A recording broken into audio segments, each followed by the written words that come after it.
സഹ്യന്റെ മക്കളുടെ സഹജീവി സ്നേഹത്തിന് ശില്പഭാഷ്യമൊരുക്കിയിരിക്കുകയാണ് കോടാലി സ്വദേശിയായ യുവകലാകാരൻ നികേഷ്.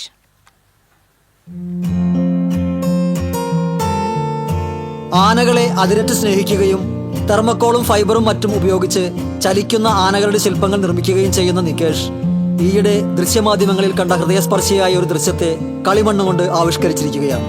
അതിരപ്പള്ളിയിൽ മസ്തകത്തിൽ മുറിവേറ്റ കാട്ടാനയെ മയക്കുവെടി വെച്ച് പിടികൂടി ചികിത്സിക്കാനുള്ള വനം വകുപ്പിന്റെ ദൗത്യത്തിനിടെ ഏഴാറ്റുമുഖം ഗണപതി എന്ന കാട്ടാന തുമ്പിക്കൈ കൊണ്ട് താങ്ങി നിർത്തിയ ദൃശ്യമാണ് നികേഷ് മെനഞ്ഞെടുത്തിട്ടുള്ളത്.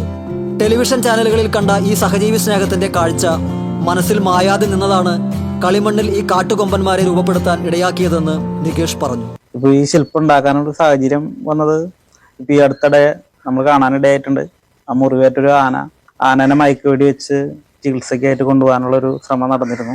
അതില് മുറിവേറ്റ ഈ ആനനെ അതിനൊരു കരുതൽ എന്ന നിലയിൽ ഏഴാട്ടുമുഖം ഗണപതി എന്ന് പറഞ്ഞൊരു ആന താങ്ങി നിർത്തുന്നതും അതിനൊരു സഹജീവി സ്നേഹം കാഴ്ചവെച്ചത് നമ്മൾ കണ്ടിരുന്നു. അപ്പൊ അത് വളരെ മനസ്സിൽ ഇങ്ങനെ ഒരു മുറിവുള്ള ഒരു ആനയുടെ ഒരു രൂപം മനസ്സിനെ വളരെയധികം വേദനിപ്പിക്കുന്നതാണ്.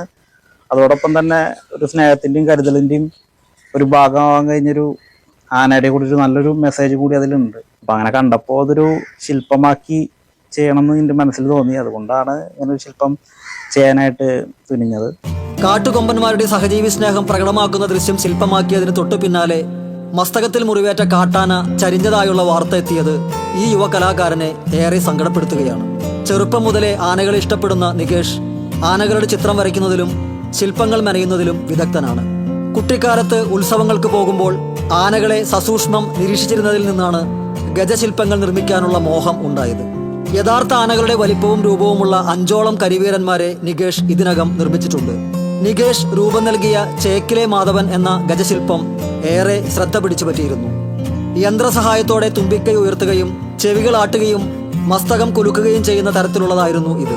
ചലിക്കുന്ന ഒട്ടകത്തെയും ഈ യുവശില്പി നിർമ്മിച്ചിട്ടുണ്ട്. TCV news, Kodakara.